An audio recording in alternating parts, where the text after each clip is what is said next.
शिवाची वाडी या गावामध्ये खरं तर मी आज दुसऱ्यांदा आलो आहे.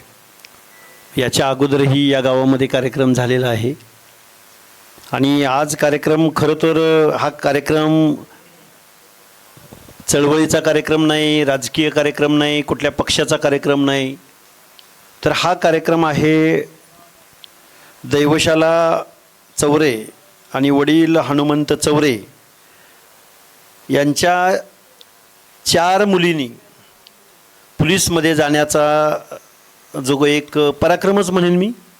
कारण हे गाव ऊसतोड मजुरांचं आहे. मला वाटते आजही या गावामधले किती लोक ऊसतोडीला जातात, किती टक्के? नाही, आत्ताची परिस्थिती काय आहे का? आत्ताही तेवढी जातात? हां, 50% तरी जात असतील, किमान 80%. म्हणजे एका बाजूला ऊसतोड मजुरीचं काम करायचं आणि दुसऱ्या बाजूला माझ्या अगोदर अनेक वक्त्यांनी सांगितलं की या गावामध्ये 40 ते 50 अधिकारी, डॉक्टर, इंजिनियर आहेत. खरं या गावाचं कौतुक करावं तेवढं कमी आहे. जिथं प्रतिकूल परिस्थिती असते तिथलीच लोक आपलं गाव का सोडतात? कारण नैसर्गिकरित्या जिथं प्रतिकूल परिस्थिती असते, शेत पिकत नसतं, जिथं रोजीरोटी मिळत नसते, नशीब काढण्यासाठी लोक कोण ऊसतोडीला जातं, कोण शहराच्या ठिकाणी जातं. अशा या प्रतिकूल परिस्थितीमधून या गावामध्ये जर अशी प्रगती असेल तर खरोखर हे गाव अभिनंदनास पात्र आहे. आणि मी ज्यावेळी सोशल मीडियावरती आमच्या माऊलींच्या आणि आगाव सरांच्या सोशल मीडियावरती बघितलं, 4 मुलींचा युनिफॉर्ममधला ड्रेस, अगदी वरती पी कॅप घातलेली आहे आणि इकडं आई आणि इकडं वडील. अरे यार, म्हणलं 4 मुली जर पोलीसमध्ये जात असतील तर खरोखर या अभिनंदनास पात्र आहेत. हे बघा, आपल्यात कलेक्टर होतात, आपल्यात SP होतात, UPSC क्रॅक करणारे अनेक लोक आहेत, मोठमोठ्या अगदी आपल्यातला एक न्यायमूर्तीसुद्धा झालेत. घुगे साहेब, काय नाव त्यांचं, पहिलं नाव रवींद्र घुगे साहेब. पण या मुली पोलीसमध्ये भरती झालेत. आता पोलीसमध्ये भरती झालेत आणि आम्ही सत्काराला आलो आहे. पण एका ऊसतोड मजुराच्या कुटुंबामध्ये जर 4 मुली पोलीसमध्ये जात असतील, वर्दी अंगावर घेत असतील, तर त्या खरोखर अभिनंदनास पात्र आहेत. माणूस कुठं गेला आहे आणि कुठल्या घरातला गेला आहे याच्यावर खूप गोष्टी डिपेंड करतात. प्रतिकूल परिस्थितीमधून त्या 1लीपासून 10वीपर्यंत कशा शिकल्या असतील, 10वीपासून 12वीपर्यंत कशा शिकल्या असतील, मग 12वी झाल्यानंतर आत्ताच त्यांचे मला वाटते अकॅडमीच्या सरांनी मनोगत व्यक्त केलं, अकॅडमीत जात असताना त्यांचा कुठला संघर्ष असेल, परत ग्राउंडवरती जात असताना, फिजिकल करत असताना, त्या युनिफॉर्ममध्ये त्या धावत असताना त्यांना बूट मिळाला असेल का? कारण ऊसतोड मजुराची मुलगी आहे म्हणून मी या गोष्टी बोलतोय. मला काय अतिशयोक्त बोलायचं नाही. त्यांना काय परिस्थिती असेल. म्हणजे मला तुम्हाला सांगायचं एवढंच आहे की एका घरामधल्या ऊसतोड मजुराच्या 4 कन्या ज्यावेळी पोलीसमध्ये जातात, खरं तर हा सत्कार इथं होतोय. माऊलीभाऊ, हा आपण सत्कार इथं घेत आहात, हा सत्कार खऱ्या अर्थानं इथं जेवढ्या माझ्या माता भगिनी उपस्थित आहेत, जेवढे माझे पालक उपस्थित आहेत, काही रिटायर्ड मंडळी उपस्थित आहेत, यामधल्या किमान 10 ते 15 पालकांच्या मनामध्ये जर अशी परिस्थिती निर्माण झाली, चला यार, या चौरेभाऊंच्या 4 मुली पोलीसमध्ये गेल्या आणि त्या 4 मुलींचा सत्कार रात्री 9-10 वाजता पड पावसामध्ये झाला. माझ्यासुद्धा मुलीला मी 10वीतून शाळेतून काढणार नाही, 12वीतून काढणार नाही, माझ्या मुलीला मी शिकवणार, माझ्या मुलीला मी नोकरीमध्ये धाडणार. हे या सत्काराचं खऱ्या अर्थानं औचित्य आहे. कारण हे बघा, आपल्या इथं सप्ताह आहे, सप्त्याला कमी नाही, आपल्याकडं सणांना कमी नाही, बरोबर आहे का? कितीतरी सण साजरे करत असतो आपण. पण अशा पद्धतीनं नोकरीमध्ये गेल्यानंतर जर मुलींचे सत्कार झाले तर इथं बसलेल्या अनेक मुलांच्या मनामध्ये ही प्रेरणा निर्माण होऊ शकते की चला, मला सुद्धा थांबायचं नाही, मला सुद्धा नोकरीमध्ये जायचं आहे. आता माझ्या अगोदर बोलणाऱ्या वक्त्यांनी बऱ्याच काही गोष्टी सांगितलेल्या आहेत. बिंदू नामावली आहे. बिंदू नामावलीमध्ये काय होतं, NTCच्या जागा किती येतात? 0, 1, 2 जागा, हजार पोलिसांची भरती निघालेली असते. पण NTCला 0, NTDला 0, अशा पण MPSCच्या जाहिराती मी बघितलेल्या आहेत, पोलीस भरतीच्या जागा मी बघितलेल्या आहेत. हे असं का होतंय सांगू का सुमन साहेब? असं होण्याचं कारण असं आहे की बिंदू नियमावली तुम्ही ज्यावेळी सिलेक्ट होता त्यावेळी काही लोक रिझर्वेशनमधून होतात, पण काही मुलं आपल्यातली ओपनमधून मेरिट क्रॅक करतात आणि ओपनमधून ती सिलेक्ट झाल्यानंतर त्या मुलांना ज्यावेळी बिंदू नियमावली ठरवली जाते त्यावेळी हा NTC मधनं आला आहे. ते हे बघत नाहीत, हे NTC मधनं आलेत पण ओपनमधून त्यांनी मेरिट क्रॅक केलं आहे, हे बघत नाहीत. ते काय करतात त्यांना त्या बिंदूवरती टाकतात आणि बिंदूवरती टाकलं की पुन्हा जी पोलीस भरती येते त्यावेळी तुम्ही शून्य येता. हा खऱ्या अर्थानं तुमच्या आमच्यावरती अन्याय आहे. आता काही लोकांना वाटतं बीड जिल्हा गोपीनाथराव मुंडे ज्यावेळी नेते होते, मी नाव घेत नाही कुणाचं, गोपीनाथरावजी मुंडे ज्यावेळी नेते होते त्यावेळी या जिल्ह्यातली अनेक माणसं भरती झाले आणि मग हळूहळू ते सगळे बीड जिल्ह्याकडे आले. हे कुणाचं वक्तव्य तुम्हाला माहिती आहे? त्यांना सांगा, मी जबाबदारीने बोलतोय. 2024 सालचा UPSCचा निकाल लागला. त्या UPSCच्या निकालामध्ये महाराष्ट्राची मुलं, मला वाटतं 70-80 मुलांचं सिलेक्शन IAS, IPS, IFS मध्ये झालं. त्या 70-80 मुलामध्ये 10 मुलं फक्त वंजारी होते. आणि UPSC व्हायला गोपीनाथराव मुंडेंचं नाव नाही चालत म्हणा. गोपीनाथराव मुंडेंनी आम्हाला स्वाभिमान दिला, आम्हाला जिगर दिली, आम्हाला लढायला शिकवलं. अरे UPSCची परीक्षा क्रॅक करत असताना प्रिलियम पास व्हावं लागतं, पुन्हा मेन्स पास व्हावी लागते, पुन्हा इंटरव्ह्यू द्यावी लागते. त्यामुळं हे तुम्ही डोक्यातनं काढून टाका. बीड जिल्हा म्हणजे बीड जिल्हा बघितला की महाराष्ट्रामध्ये एकच चित्र डोळ्यासमोर उभं राहतं. मी मुद्दामून इथं आलोय कारण एका ऊसतोड मजुराच्या घरामधल्या 4 मुली पोलीसमध्ये भरती होतात. बीड जिल्हा हा गुन्ह्यांची खाण आहे. बीड जिल्ह्याचा इतिहास मराठी साहित्यामध्ये मुकुंदराज वगैरे काय तुमचं ते अंबेजोगाई हे सांस्कृतिक राजधानी आहे मराठी साहित्याची. मी खूप जबाबदारीने बोलतोय, बीड जिल्ह्यात आलोय आणि तुमचं कौतुक करायचं म्हणून बोलतोय असं नाही. आज एका महाराष्ट्रामध्ये एका अधिकाऱ्याचा गवगव आहे, नाव आहे तुकारामजी मुंडे. मी जबाबदारीने सांगतो तुम्हाला, तुकारामजी मुंडेंना सपोर्ट करण्यासाठी माझ्या मानदेशातली जे मेंढपाळ आहेत, जे पशुपालक आहेत, जे शेतकरी आहेत, हर एक शेतकरी येतो. अरे टोपी आहे त्याच्या डोक्याला, गळ्यात गमजे आहे असा, तो गळ्यात गोप आहे, तो म्हणतोय मुंडे साहेब. आज कितीतरी बातम्या आहेत मुंडे साहेबांना सपोर्ट करतायत सामान्य कुटुंबातनं. अरे त्याला गुणवत्ता लागते. हां, किती उदाहरणं सांगायची तुम्हाला. तात्याराव लहाने आहेत, बरोबर आहे का? किती लोक हे बघा, एखाद्या घटना घडत असतात, होत असतात, जात असतात, म्हणून ती कम्युनिटी, तो जिल्हा, ती माती, ती भूमी कधी बदनाम असत नाही.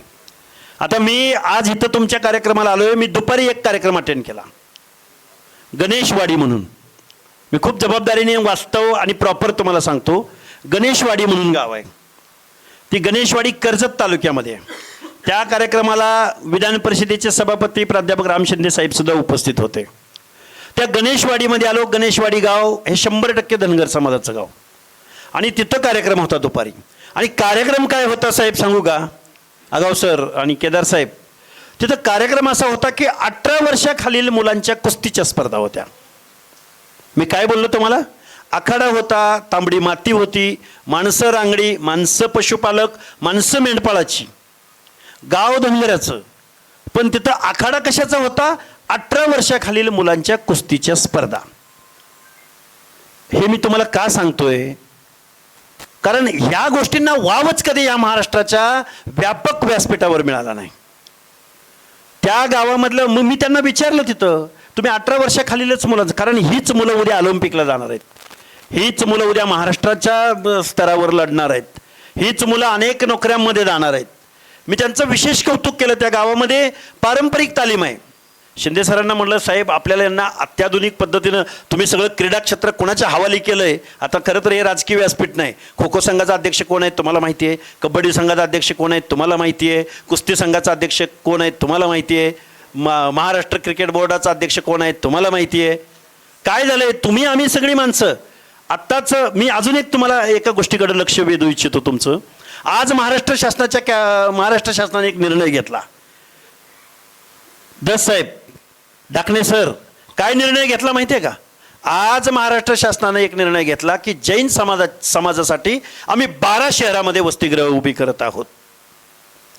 करू द्या, आपण अभिनंदन केलं पाहिजे. मुलांच्या शिक्षणासाठी वसतिगृहासाठी ते देत आहेत. पण ओबीसींचं काय? ओबीसींसाठी या महाराष्ट्रामधल्या एका जिल्ह्याच्या ठिकाणी शासनानं वसतिगृह उभं केलेलं मला सांगा. केलंय का? कुठं आहे का? असेल तर मला सांगा. आश्रमशाळा आहेत, त्या आश्रमशाळांची काय परिस्थिती आहे? त्यांना अनुदान मिळतं का? त्या मुलांना न्याय मिळतो का? हा पुन्हा संशोधनाचा विषय आहे.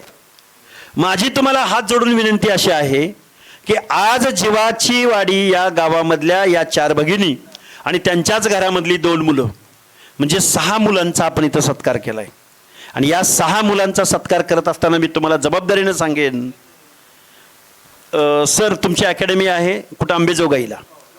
बारामती शहर असं आहे की त्या बारामती शहरामध्ये मिलिटरी, पोलीस आणि आत्ताचं 3 वर्षाची आर्मीचं काय अग्निवीर, ते बारामतीत हबच झालंय की सिलेक्ट कुठली मुलं होतात तर त्या बारामती शहरात आणि तिथल्या परिसरामधले सगळ्या अकॅडमी बारामतीत केंद्रित झालेत. आणि MPSCची परीक्षा देणारी मुलं म्हटली की त्या नवी पेठच्या लाईनला किमान एक 15 ते 20 हजार पोरं रात्रंदिवस त्या MPSCची प्रिलियम मेन्स इंटरव्ह्यू एवढा अभ्यास करतात. आणि तिथं पोरं कोणाची असतात? बीड जिल्ह्यातली पोरं कुठली असतात? सांगली जिल्ह्यातली पोरं कुठली असतात? सोलापूर जिल्ह्यातली, शहरातली नाही बरं का.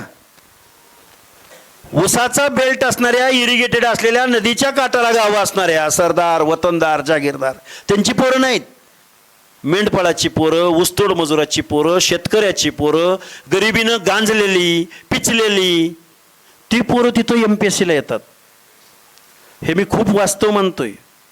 त्या पुणे शहरामधल्या नवी पेठेमध्ये तुमची आमची पोरं अभ्यास करतात. ज्यावेळी यादी लागते ना PSIची, ज्यावेळी स्टाफ सिलेक्शनची यादी लागते, ज्यावेळी कंबाईनची यादी लागते, ज्यावेळी UPSCची यादी लागते, त्या नवी पेठच्या रोडवरती गुलाल उधळला जातो आपल्या पोरांकडून.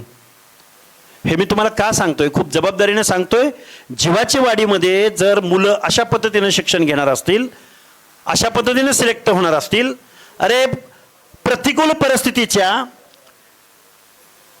परिस्थितीच्या छाताडावरती पाय देऊन जर अशा पद्धतीनं नोकर भरती होणार असतील तर त्यांचं कौतुक तुम्ही आम्हीच केलं गेलं पाहिजे. आमच्या सांगली जिल्ह्यातलं गोपीचंद पडळकर आमदार तुम्हाला माहिती आहेत, त्यांचं एक गाव आहे पडळकरवाडी म्हणून. पडळकरवाडी, त्या पडळकरवाडीमधलं दुष्काळी, एकदम दुष्काळी, हे जसं तुमचं जीवाची वाडी एकदम डोंगरात कड्या कपारीत आहे ना, तशीच ती पडळकरवाडी आहे. त्या पडळकरवाडीची माणसं मेंढ्यांचे कळप घेऊन उन्हाळ्यात घाटाच्या खाली, आत्ताचा पावसाळा सुरू झाला की घाटाखालून वर पठारावर असा स्थलांतरिताचा व्यवसाय करतात, मेंढपाळीचा व्यवसाय करतात. त्या गावामध्ये घरटी बोलतोय मी, 3, 4, 5 3, 4, 5 1, 2, 3 म्हणजे घरातली 2 मुलं, म्हणजे ते गाव डॉक्टरांचं गाव म्हणून ओळखलं जातं. आणि डॉक्टर म्हणजे कोणते? MBBS MD. घरात 2 मुलं जर डॉक्टर झाली तर त्यांच्या सुना पण डॉक्टरच येतात. आणि घरात 2 मुलं डॉक्टर, 2 सुना डॉक्टर, त्यांची मुलं पण डॉक्टरच, परत त्यांच्या सुना डॉक्टरच. आरेवाडीच्या मंदिरामध्ये, बिरोबामध्ये मी एकदा दर्शनाला गेलो होतो आणि एक असा लांबडी दाढी असा माणूस एक बसला होता, भंडारा लावून बसला होता. मला जरा वाटलं जरा बसावं, बोलावं. मी त्यांच्याशी गप्पा मारल्या आणि ते लाईव्ह केलं. मी लाईव्ह केल्यानंतर त्यांनी मला सांगितलं माझ्या घरात 5 MBBS MD डॉक्टर आहेत. मला तुम्हाला हे का सांगायचं आहे की आपल्याला सकारात्मक ऊर्जा निर्माण करता आली पाहिजे, आपल्याला पॉझिटिव्ह एनर्जी क्रिएट करता आली पाहिजे, आपल्या मुलांना अनुकूल परिस्थिती निर्माण करून देता आली पाहिजे. आपल्या गावामध्ये जर हायस्कूल असेल, माध्यमिक शाळा असेल, तर त्या माध्यमिक शाळेमध्ये ज्यावेळी 10वीचा रिझल्ट लागतो त्यावेळी त्या मुलांचा सत्कार तर तुम्ही कराच, पण त्या वर्गशिक्षकाचा सत्कार करा, त्या मुख्याध्यापकाचा सत्कार करा. विशेष प्रावीण्य एखाद्या सायन्समध्ये, मॅथ्समध्ये आउट ऑफ मार्क्स घेतले म्हणून त्या मॅथ्सच्या शिक्षकाचा सत्कार करा. मी तुम्हाला सल्ला द्यायला, सूचना करायला आलो नाही. या आमच्या 4 भगिनींचा इथं सत्कार झाला पाहिजे यासाठी आम्ही इथं आलोय. आणि आजचा सोशल मीडिया आहे. सोशल मीडियाच्या जमान्यातनं फक्त जीवाच्या वाडीमधली लोक प्रेरणा नाही घेणार, आमच्या केज तालुक्यामधले घेणार, वडवणीमधले घेणार, आमच्या अंबेजोगाईमधले घेणार, आष्टी पाटोदा शिरूरमधले घेणार, परळीमधले घेणार, बीड जिल्ह्याच्या बाहेर जाऊन आमच्या नांदेड, म्हणजे काय आता सांगायची आवश्यकता नाही तुम्हाला. त्यामुळे आपण पॉझिटिव्ह एनर्जी क्रिएट करूया. बीड जिल्हा म्हणजे बदनामी हे डोक्यातनं काढून टाकूया. बीड जिल्ह्यामध्ये काय काय आहे. मगाशी तुम्ही सांगितलं भगवान बाबाचा एक दाखला दिला. 100 वर्षाची परंपरा आहे. मला वाटतं 100पेक्षा जास्त असेल. किती? नारळी सप्ताहाची परंपरा किती वर्षाची आहे? 100 वर्ष होऊन गेली. म्हणजे सुरुवात कुठून झाली? 100 वर्षापासून सुरुवात झाली. 100 वर्षापूर्वी एका संतानं, एका आध्यात्मिक गुरुनं तुम्हाला सांगितलंय, वेळ पडली तर जमीन विका पण पोरांना शिकवा. मी बीडमध्ये 2024 साली असं सत्कार करत होतो. आपल्या ओबीसी मधली जी मुलं UPSC मध्ये सिलेक्ट झाली, एक डॉक्टर आहेत, मला त्यांचं नाव आठवत नाही, त्यांची मुलगी IAS झाली, त्या मुलीच्या पाठीवरचा भाऊ IAS झाला, आणि 3 नंबरचा भाऊ, म्हणजे 3च अपत्य आहेत त्यांना, 3च मुलं आहेत, एक मुलगी आणि 2 मुलं. मुलगी गीते डॉक्टर, हां मला नाव आठवत नाही, तिन्ही मुलं UPSC आहेत. हे आणि आपल्या मुलांच्या कानावरती सकारात्मक गोष्टी पडल्या पाहिजेत. त्यामुळं मी तुमच्यासमोर खूप काही बोलू शकतो, खूप काही बोलता येतं. 2-4 दिवसापूर्वी, आता तुम्ही ही गावातली माणसं आहात, मगाशी कोणीतरी सांगितलं की मुलींचं शिक्षणातलं गळतीचं प्रमाण आजही मोठ्या प्रमाणात आहे. शिक्षक मंडळी असतील इथं, गावात कितवीपर्यंत शाळा आहे? 10वीपर्यंत, बरोबर आहे का? पहिलीला किती मुली घेतात शाळेत शिक्षणाला ॲडमिशन? किती मुली घेतात? मी कायम सांगतो माझ्या भाषणातनं, पहिलीला एक समजा पहिलीला एक 25 ते 30 मुलींनी ॲडमिशन घेतलं, 10वीला जाईपर्यंत त्या 30 पैकी किती राहतात? 10वीपर्यंत जातात साधारणपणे आजकाल, एक 5-10 त्यामधल्या ड्रॉपआउट होत असेल. पण 12वीला गेल्यानंतर मात्र त्या 30 पैकी मला वाटतं 10 ते 15च राहतात. आणि 12वी झाली की त्या 15 मधल्या फक्त 4 ते 5च राहतात. आणि मग ग्रॅज्युएशन, मग पारंपरिक, बाहेरनं, ओपन युनिव्हर्सिटी असं घेणारे खूप मुली आहेत. पण डॉक्टर, इंजिनियर, BCS, लॉ, इकडं कोण जाणार? कधी जाणार? हे शिक्षणातलं ड्रॉपआउटचं प्रमाण तुम्हाला मला थांबवावं लागेल. अतिशय चांगल्या पद्धतीचं शिक्षण द्यावं लागेल. आणि आत्ता तुम्हाला जाता जाता शेवटी सांगतो, तुम्हाला एका उदाहरणाकडे तुम्हाला आणतो. डॉक्टर बाबासाहेब आंबेडकर म्हणायचे, आता परत सगळ्या पुरुष मंडळींनी हे आत्मचिंतन करायचं आहे. डॉक्टर बाबासाहेब आंबेडकरांनी ज्यावेळी महिलांसाठी कायदे लिहिले, ज्यावेळी रिझर्वेशनचं धोरण आणलं, त्यावेळी बाबासाहेब म्हणायचे की ज्या घरातली महिला चाऱ्याच्या आणि सरपणाच्या शोधार्थ घर सोडून डोंगराच्या कुशीला जाते, घर सोडून मोलमजुरीसाठी दुसरीकडे जाते, ते घर कधी सुधारलेलं असू शकत नाही. असं कोण म्हणायचे? डॉक्टर बाबासाहेब आंबेडकर म्हणायचे. मग आत्ता तुम्ही मुलींना कसं शिक्षण देणार आहात? आता मी तुम्हाला खूप टेन्शन देतोय, तुम्हाला काहीतरी कोड्यात टाकतोय असा विषय नाही. तुमच्या आमच्या बापजाद्यांनी, तुमच्या आमच्या मागच्या पिढ्यांनी शारीरिक श्रमाचं, काबाड कष्टाचं, हीन दर्जाचं, ऊसतोडीला जाणं म्हणजे काय सन्मानाची गोष्ट नाही आहे. ऊसतोडीला जाणं म्हणजे तुमच्या आमच्या पुढच्या पिढ्यांचं भवितव्य जाग्यावर थांबवणं. ऊसतोडीला जाणं म्हणजे मान सन्मान, माता भगिनीचं शारीरिक ज्या काही त्यांच्या काही गोष्टी आहेत, उदाहरणार्थ स्वच्छतागृह आहे, उदाहरणार्थ आरोग्याच्या अनेक समस्या असतात, या बाबतीमध्ये तुम्ही आम्ही कॉम्प्रोमाइज करतो, त्याचा मोबदला तुम्हाला मिळतो. त्या मोबदल्यामध्ये तुमच्या आमच्या मुलांच्या भवितव्याचं काय?